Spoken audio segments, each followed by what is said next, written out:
Друзья, у нас в студии Константин Петрович Тошанжи, один из авторов или автор закона об особом правовом статусе, один из основателей Камрадского государственного университета. Константин Петрович, здравствуйте. Здравствуйте. Добро пожаловать, рад вас видеть опять у нас в студии. Константин Петрович, вот с вами хотел бы поговорить о таком процессе переименования улиц, названий, топонимов, одним словом, да, в Гагаузии, которое так и не произошло. Гагаузия, по-моему, единственное место в Республике Молдова, где улицы по-прежнему называются старыми советскими названиями. Вот есть попытка начать этот процесс в украинских, в смысле гагаузских селах Украины. И вот сейчас мы наблюдаем какие-то намеки или попытки тоже это сделать в Гагаузии, но это все как-то очень так слабо проходит. Была попытка переименовать улицу Ленина в честь первого президента Гагаузской республики Степана Топола. Потом сейчас идет какой-то процесс установления мемориальных плит на домах, где жили лидеры движения становления Гагаузии. Вот объясните, почему этот процесс избавления, с одной стороны, от коммунистического прошлого и восстановления своей исторической памяти, он проходит так тяжело в Гагаузии? Или вообще никак не проходит? Михаил, никакого избавления не было. Избавление от коммунистического режима, который 70 лет был, никаких изменений не произошло. Мы по-прежнему советские люди, мы по-прежнему почитаем Ленина, мы по-прежнему молимся памятнику Ленина в центре Камрата, мы по-прежнему почитаем наши улицы, улица Котовского, улица Чапаева, улица и так далее, которые ничего общего не имеют с нашими ценностями.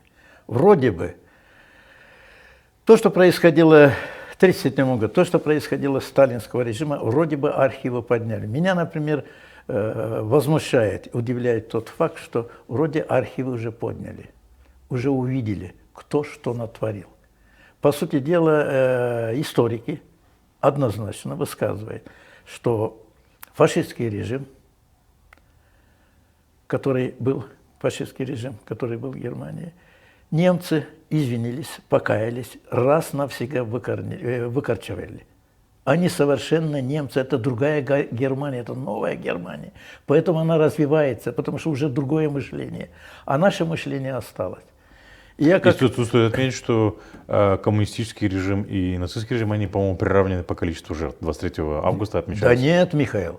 Значит, Сталин больше нанес вреда человеческих жизней, жертв сталинского режима больше, чем у Гитлера. Но мы сейчас не оправдываем Гитлера ни в коем случае, мы просто сравниваем двух тиранов. Это два диктатора, да. Что Гитлер, что Сталин. Но для нас Сталин это богом остался. Ну поговорите у нас в Гагаузии. Эй, Сталин деварда порядка, Гельсин гене у Сталина. То есть это рабская психология. Люди, которые не встали с колен. Нас опустили, Михаил, нас опустили так низко, что мы молимся. И мы по сей день молимся. Вот, тому режиму, который было. А ведь уровень-то жизни один из самых низких. Гагаузия беднейшая, как и Молдова. А почему такое большое сопротивление в Гагаузии? Как вы это объясняете? И не только в Гагаузии, кстати, и в гагаузских селах Украины то же самое, и в болгарских селах, и Украины, и Молдовы.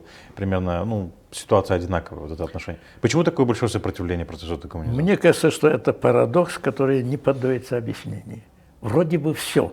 Вроде бы есть уже информация, все есть. Почему все это? То ли это генетически передается, вроде бы из родителей, от дедушек, от бабушек этот страх. Мне кажется, что может ли передаваться от родителей детям страх? Может. Так же боятся, как и боялись раньше. Сус Калдырма. Сус Калдырма Кеннина. Да. Поэтому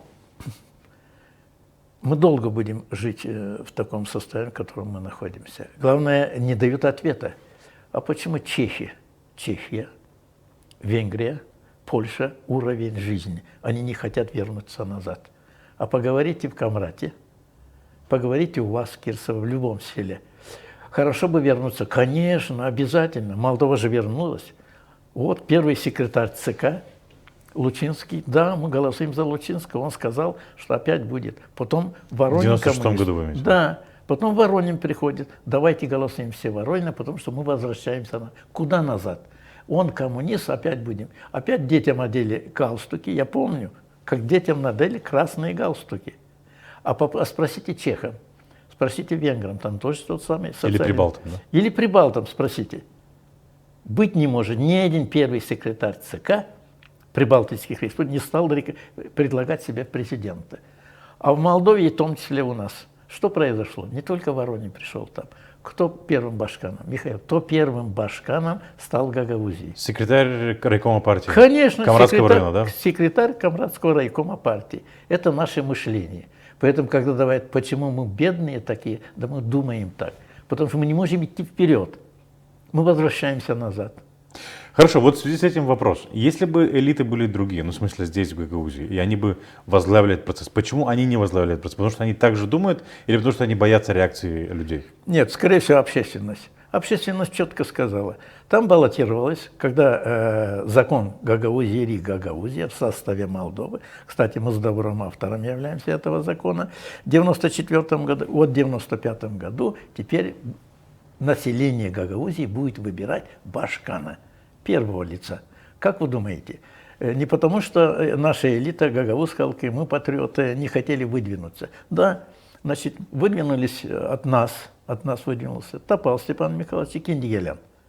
Кстати, в этом была наша ошибка. Надо было идти одним, надо было хотя бы Степаном Топал идти. Степан Топал не набрал, и Киндигелян не набрал. Кто набрал больше всех? Табунщик. Табунщик набрал, первый секретарь. Ну, во второй тур вышли, по-моему, Киндигелян с Табунщиком. Да. И в конечном счете Табунщик. Не потому, что так люди захотели. Давайте вернемся назад. Мы хотим жить, как в Советском Союзе живут. Тогда должен Табунщик стать башканом. Вот это что произошло. Вот это глубинные причины. Это было тогда. А вот этот вот процесс переименования улицы, сейчас возвращаясь к нему, от улицы Ленина в честь Степана Топала, первого президента и единственного президента Гагаузской республики, он как-то застопорился на уровне Камрадского муниципального совета. Почему? Вроде как бы уже 30 лет прошло после развала Советского Союза. Но все равно процесс застрял.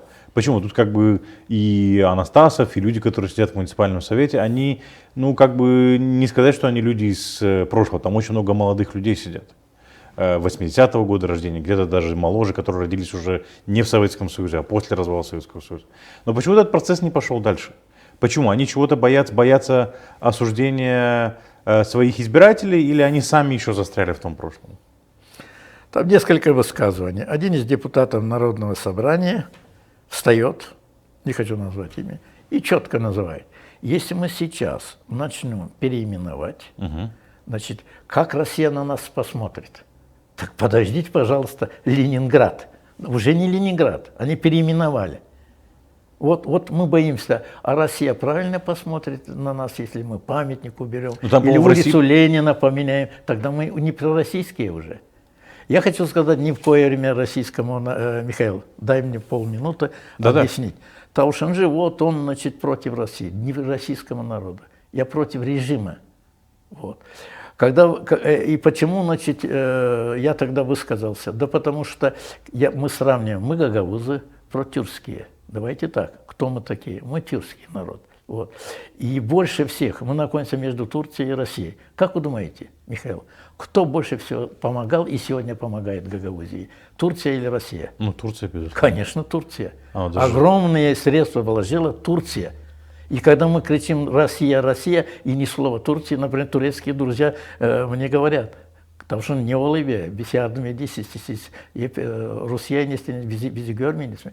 Поэтому мы должны относиться и к России уважительно, российскому народу. Мы должны относиться и к турецкому народу. Вопрос не о личности, не о Путине и не о Эрдогане мы говорим о народе, потому что наш язык. Еще один момент я хочу сказать. Самое страшное, что происходит, стирается автономия.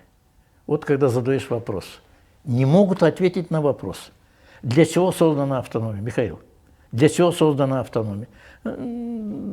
Наверное, чтобы мы хорошо жили. Для чего создана автономия? В первую очередь этнос получает. Хорошо, давайте вот вы сейчас предлагаете, скажем, затронуть такую очень большую дискуссию. Я думаю, что у нас на нее нет времени. Но у меня есть такая теория. С одной стороны, был Кишинев, который предоставил гагаузам автономию для того, чтобы гагаузы сохранили свою бытность и историческую память. Конечно. А с другой стороны, была Гагаузия, где хотели, и уже в конце, даже в 89 году, все это движение за гагаузскую автономию, оно превратилось в сохранение осколка Советского Союза здесь, потому что гагаузы выступили против развала Советского Союза, поддержали ГКЧП, насколько я помню, Да. участвовали в референдуме Да. по сохранению Советского Союза. Вся Молдова не участвовала, а только два анклава Приднестровья и Гагаузии участвовали в этом референдуме. То есть фактически уже в 89 году, если я не ошибаюсь, все движение Гагауз-Халкы и вообще гагаузское движение из прогагаузского перешло в движение по сохранению Советского Союза. И этим в конечном итоге осколком Советского Союза Гагаузия и осталась в ментальности большинства людей. Поправьте меня, если я ошибаюсь. Вы очень точно ответили на вопрос. Наша попытка де-факто. Мы защищаем русский язык Гагаузии. Не свой язык, а мы защищаем русский язык Гагаузии. Что это дает? А мы похоронили автономию. Мы похоронили автономию. Чего мы хотели? Мы хотели с самого начала, когда мы с Давровым писали этот закон, там 3 языка. Но единственное, мы ставили там запятые. Русский государственный язык должен быть. Вот. И государственный язык, русский государственный язык, 3 языка должны быть. И гагаузский язык. То есть вы их приравняли, по сути? Но мы должны были сказать, что равными долями 30% на русском языке, 30% на государственном, 30% на гагаузском. Если наши дети будут знать 3 языка, у них откроются двери.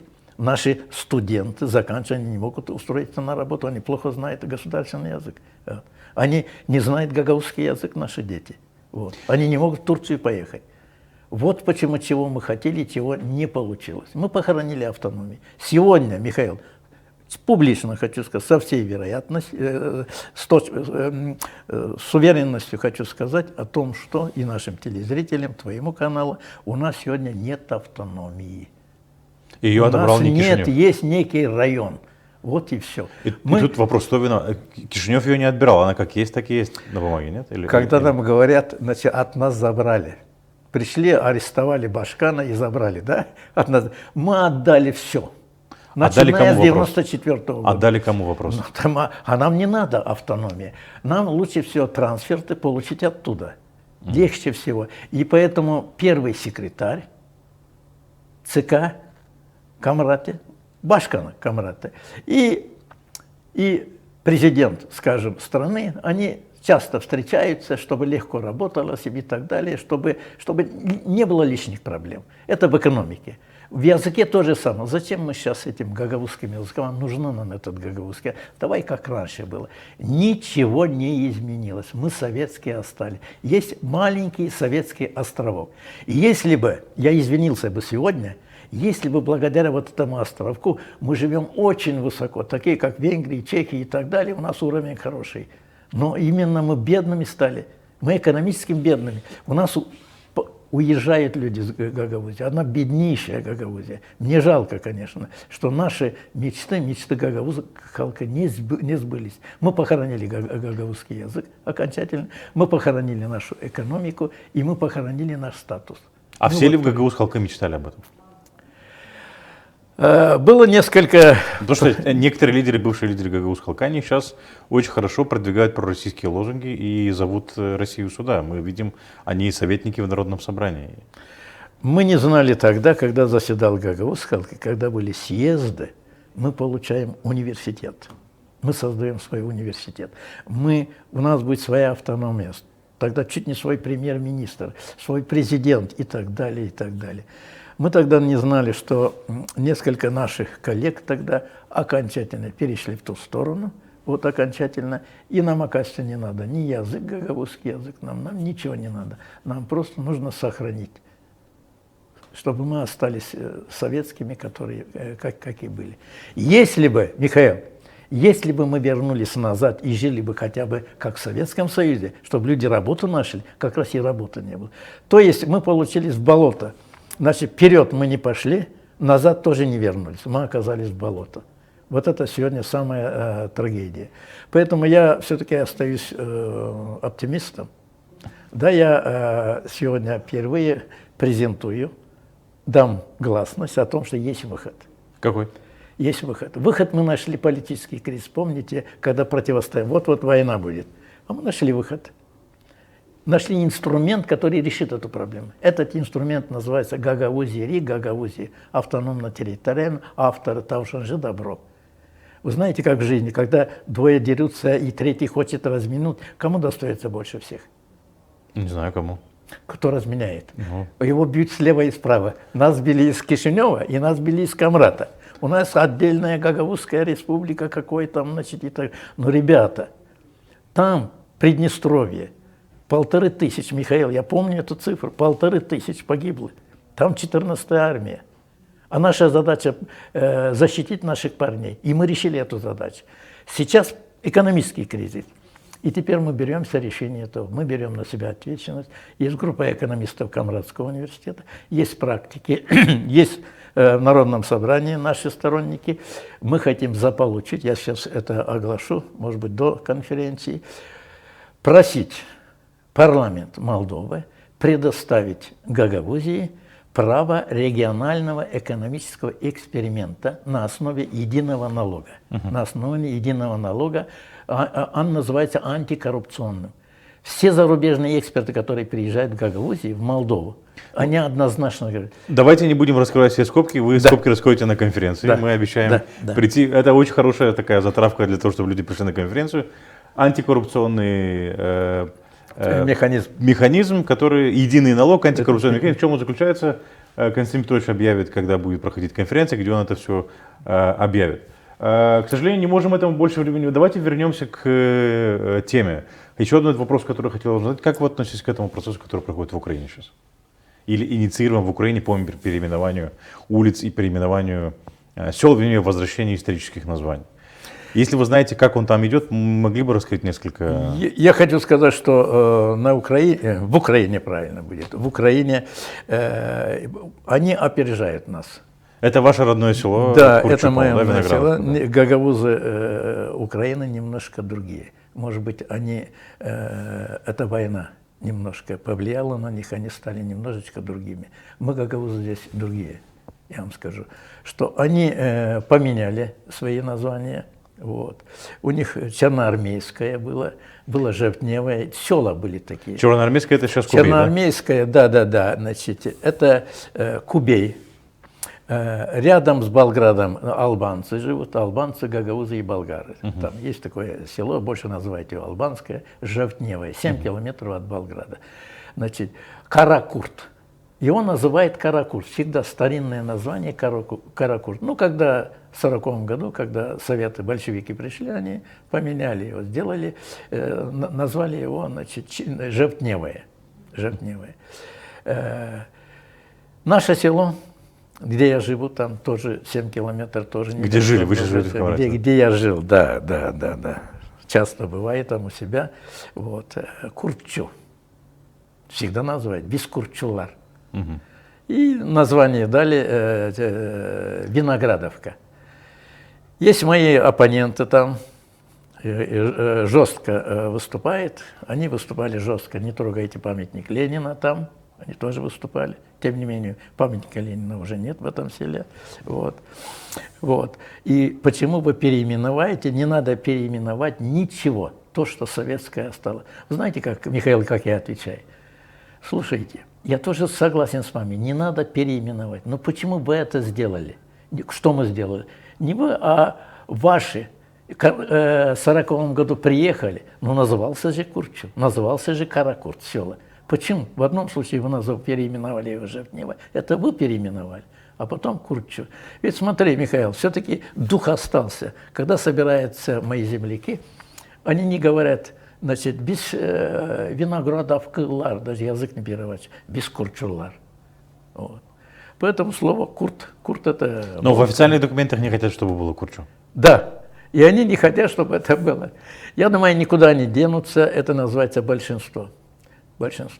Большинство, которое живет старым сознанием, старое советское сознание, старое большевистское сознание. Мне кажется, что со временем молодежь все-таки другая. Вы знаете, один пример, когда часто. Я встречаюсь, старше тебя, наверное, людей лет под 40, 50, наверное, и делает такой вывод. люди моего возраста, смотрите, как они мыслят. Есть у меня два друга, не хочу фамилии, я уважаю, у меня хорошие друзья, хорошие люди, и как они мыслят, они по-своему правы. Один жил в Америке, ну как жил в Америке, дочка выехала в Штаты, так, в Америку. Там вышла замуж и живет там и так далее. Родители едут туда. Навещать. Это было лет 5 назад, наверное. И они возвращают. Вот у них мнение создалось. Вот Россия, вот уровень жизни России намного выше. Это Америка, это загнивающая Америка и так далее, и так далее. Я задаю вопрос. А почему дочка не выехала в Владимирскую область, а поехала на некий штат? Другой мой хороший приятель, вот, хороший товарищ, он однозначно яро. Значит, Россия встанет. Россия и Путин – это все, это наши кумиры. Россия, Путин – это наш кумир. А где дочка твоя? А дочка в Англии. А дочка в Англии. Поэтому рано или поздно у одного где-то в Америке сын или дочка, у кого где-то на Западе и так далее. Молодежь сейчас видит другую жизнь, другую реальность. А мы живем... Вы знаете почему? Не потому, что он мыслит, так ностальгия. Я тоже вспоминаю брежневский период, я знаю свои счастливые студенческие, мне так хочется вернуться в студенческую жизнь. Потому что вы были молоды, да? Да, еще мы молоды, да. Поэтому это пройдет, эта болезнь пройдет, я так думаю. И со временем все-таки, значит, будет написано. Люди Ну хорошо, да, коротко прогноз, когда в Гагаузии начнется этот процесс? Если начнется вообще. Какой процесс? Избавление от коммунистического прошлого, декоммунизация. Ох, какой сложный вопрос. Если бы я знал ответы на это, то... Вы говорите, что вы смотрите оптимистично, просто хотелось бы обозначить какие-то сроки, если это возможно. Я думаю, что вот это поколение, все-таки я работаю студентом, я ТП университета, все-таки наши дети лучше, чем мы. Хотя мы говорим, что дети не те пошли и так далее. Они меньше лезут в эту политику, они меньше, они более практичные и лучше мыслят. Я думаю, все-таки вот это новое поколение, которое идет, я думаю, что с их помощью, вот, и они лучше понимают эти вещи. Я думаю, что мы все-таки вылечимся от сталинизма. Это болезнь, вы понимаете? Мы болеем этой болезнью, и вся Гагаузия болеет. 20-30%. Я нахожу моих единомышленников, Михаил, я нахожу 3-4 человека по комрадам, с кем я могу говорить. Вот на твой канал иду с удовольствием, мне с удовольствием Спасибо, ждем вас здесь всегда, беседовать. Вот. А остальных, которые первым словом, когда задают, когда говорят о любовь к Путину, ну я тоже уважаю этих президентов, но когда я вижу, как бомбят Украину, это мои друзья в Одессе, я думаю, ну разве можно так? Разве бомбить можно жилые дома? Два православных. Вот давайте сравним. Вот Франция и Германия ведь тоже воевали. Значит, у них ментальность выше, сознание. А здесь два православные, Россия. Конечно, больно смотреть. Украина моя родина. Вот я как смотрю, как все это происходит. Как можно не видеть все это. Поэтому я очень рад моему земляку, через тебя я познакомился, Иван Капсамон. Да, у него день рождения, кстати, поздравим его с днем рождения. Да. Значит, прими мои тоже искренние поздравления. Я рад, что мой земляк очень правильно мыслит, такой парень, который находится на уровне. И кстати, его предложение я приветствую. Он, кажется, предложил даже улицы в нашем селе переименовать. Ну, представьте себе, есть верхняя улица у нас, называется Чапаева. Что отношение? Какое отношение Чапаев имеет к Чапаев? Курчу. И он предложит Каракаш Илья Иванович. Кстати, я вам скажу, Каракаш Илья Иванович старшее поколение знает, комрадчане знает. Он приезжал в свое время с Одессы. И именно 19 августа, когда нужно было, он приехал как кандидат юридических наук, ученый-юрист. И Иван Капсамон как раз и предлагал одну из улиц в нашем селе назвать улица. Илья Иванович ушел в иной мир, поэтому он вложил очень много сил и энергии, чтобы состоялась наша автономия. Но вы не знаете процесс, результаты голосования там? По-моему, там должно было быть голосование. Я не знаю, как голосование пройдет там. Если соберутся наши интеллигенты, я предложил Ивану сделать небольшую, может быть, конференцию в нашем селе. Я мог бы выехать туда, чтобы пришли наши думающие, чтобы наша интеллигенция собралась. Ну что ни говори, но более образованная часть, они лучше видят. Если бы собралась вся наша интеллигенция, и чтобы мы могли сделать одну конференцию. На эту тему? Да. Я думаю, что рано или поздно все-таки переименование Лед произойдет. тронется. Лед тронется, произойдет. У нас нет другого выхода. Константин Петрович, я благодарю вас, что вы пришли к нам. Не забудьте 11, да, по-моему, февраля? 11 февраля пройдет международная, значит, конференция Камрадского университета. Камрадский университет каждый год 11 февраля отмечает свои годовщины. Почему я говорю? Потому что один человек не сможет. Мы должны объединиться, Михаил, все. Правые, левые. Можно терпимо относиться к нашим сталинистам. Их вина — это наши родители, это наши близкие. Поэтому нам надо сейчас всем объединиться, поддержать вот этот проект, заполучить, как мы получили автономию, 94-м, заполучить от парламента Молдовы право на проведение экономического регионального эксперимента антикоррупционного. Потом... Вот в чем суть этого эксперимента, я вас всех предлагаю следить за конференцией 11 февраля в Камрадском государственном университете, где Константин Петрович и его коллеги раскроют детали этого проекта. Константин Петрович, спасибо большое, что пришли к нам, поделились своими мыслями, ждем вас еще. Спасибо вам, что вы пригласили, и дай Бог, чтобы мы вместе общими усилиями могли разрешить сложную сегодня экономическую проблему. Спасибо большое.